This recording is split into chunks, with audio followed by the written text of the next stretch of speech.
Hey everyone, it's me, Arthur Kade, joined by the awesome Patrick Warburton. Make sure to check out his new show every Sunday on NBC, Crowded. It's a ton of fun, and he plays a dad, and his family's invading his house, so check it out.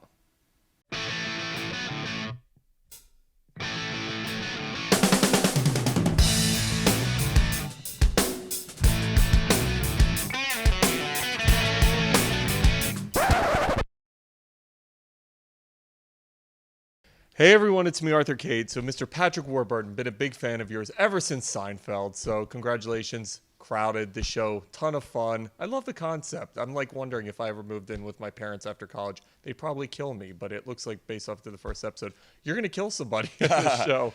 So congrats. Tell me all about the show. Well, I mean, there's conflict there. Obviously, they love their daughters, and there are aspects of that and having them there that I know they must appreciate. At the same time, they've adjusted to their life as empty nesters and being able to do whatever they want, and now their life is full of complications again. But it is a storyline. It's a concept that I can very much relate to because we're very crowded at our household. We've got 4 kids, 4 dogs. My 2 eldest both go to university, but university is a stone's throw from our house, so they still live at home. You know, we've had a boyfriend and a girlfriend who basically live at our house, and my in-laws lived with us for a year last year while my father-in-law was in hospice care at our house, and my wife was his primary caregiver. So it's funny that the show came around because for me, it's sort of crowded light, as I refer to it, the show. We're pretty packed at our joint, but we wouldn't have it any other way. We love it. You see the script and you're like, it's not even acting. I live this. I know what to do. No method acting needed here. So, having had such a great career in television, you've done Seinfeld, Rules of Engagement. What draws you to something like this? Well, with a project like this, it really was the whole picture. I love the concept. It's very current, hard to keep, I think, multi-camera shows really, really current, you know. And it's about the boomerang generation. Kids, they go to college and they move back in, and it's happening all across the states, and it's very relatable. But Suzanne Martin is a great show creator and writer.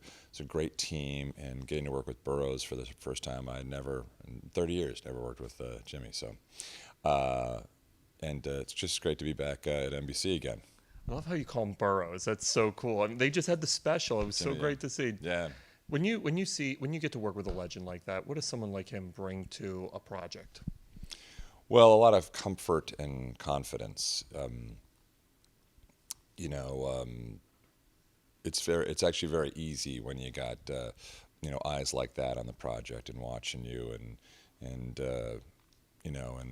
sort of guiding you through a first season. So very much that he's fun. He looks like he might be a curmudgeon. He looks like he might be a grumpy Gus, like a Larry David, but he's not. He's a very sweet guy. Yeah, he's fun. Speaking of curmudgeons, you're going to be Lemony Snicket on Netflix. How cool is that? That's going to be like just awesome. You and Neil Patrick Harris joining that project. Yeah, that's going to be fun. It's going to be fun to work with Barry Sonnenfeld again. Barry Sonnenfeld, we worked together years back on The Tick. He was the one who originally put me in the Tick suit, and we did Men in Black and Big Trouble together. Big Trouble, the most ill-timed film release of all time. Do you know the story of that? No, I'm dying to know now. It was one of these $100 million pictures with an amazing cast. It was really funny. People see it now and they're like, I don't remember this film in the theaters. Well, it's a comedy. It's a comedy with a bomb on an airplane, and it was scheduled to come out September 20th, 2001. Unbelievable. Yeah, so that was part of the just collateral damage of 9/11 was that it was this film that they'd invested so much in. It's like, it's going nowhere. Have you had other projects like that? What would have been like 1 or 2 just crazy stories in such a long career that have just blown your mind? You're like, I can't believe this happened in my career. I thought I was going to do The Tick again, but I think Amazon has decided otherwise, so I'm going to be a producer on that. But then I found out 2 days later, I get a call from Barry Sonnenfeld, and he wants me to do his Netflix series. I go, yeah, I think my schedule's opened up, so I go, thanks for coming to the rescue, Barry. And Barry was the one who originally put me in the tick suit 15 years ago. Just odd timing right there, but I don't know. Seinfeld, one of the great shows of all time. How do you still walk down the street? Do people still scream at you and still relate to the character? Oh yeah, well that show's going to be in perpetual syndication, so that will never go away. I did 9 episodes. That's it. Unbelievable, right? Yeah. And people still care, and it's like incredible. Yeah. Well, yeah, it's been 18 years since we stopped production on that show, and but it will always forever be around there, I guess. This is such a wonderful cast you get to work with right now. Carrie, Miranda, talk to me about getting to work with these actors and actresses. I love this cast. We've had so much fun together. I love working with the actresses are all killer. I love working with Stacy Keach. He's playing Dad, and he's one of the funniest dudes ever. He is, and in real life too. Yeah. He's great. I love it. I love being able to butt heads with Stace. It's nothing I can relate to growing up.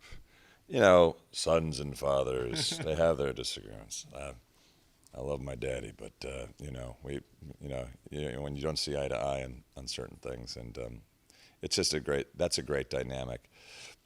And all the gals on the show are so much fun. I mean, from Carlise and getting to work with Carrie Preston's a blast. She's just really one of those. She's a lot of fun. She's a lot of fun to work with, but she's a really hardworking actor, and she writes, directs, produces. She does everything. She's one of those serious actors. I go, can we just all have some fun? You're like, just put me on set. Let me get to work here. I don't need to hear about this Hemingway and Shakespeare fellow. Where's craft service?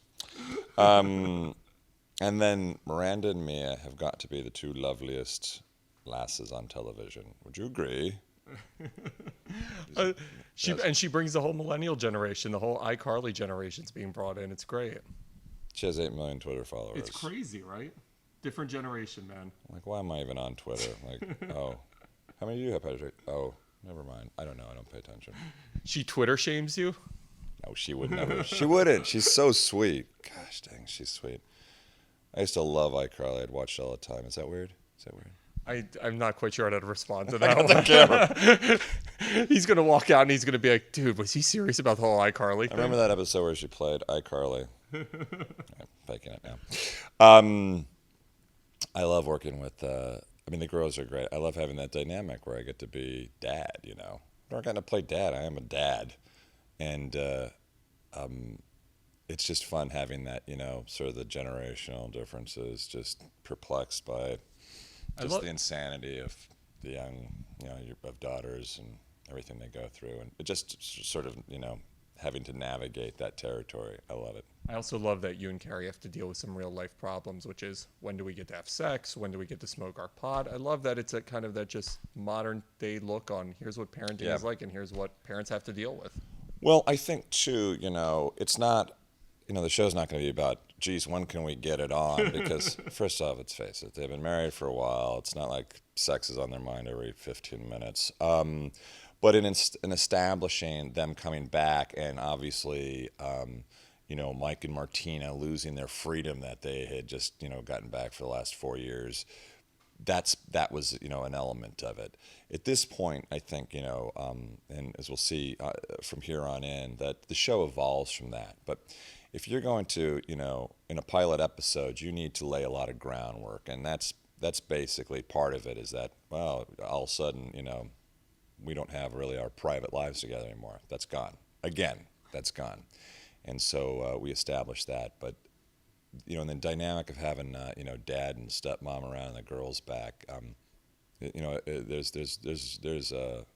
numerous storylines that we're going to be hitting. They're all just fun, and it's not all about Mike and Martina trying to get it on. That wouldn't be good.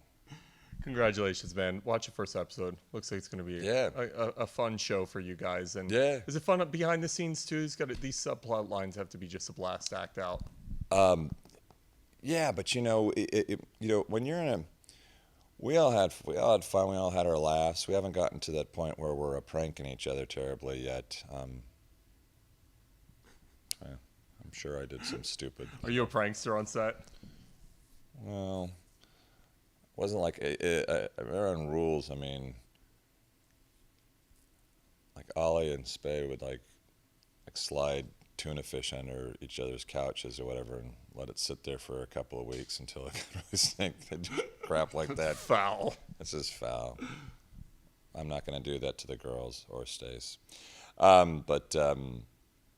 Yeah, it's really when you work on a sitcom, you know you're working 4 or 5 hours a day, and it's pretty chill. We just sit around, tell stories. Every now and then we get back to work.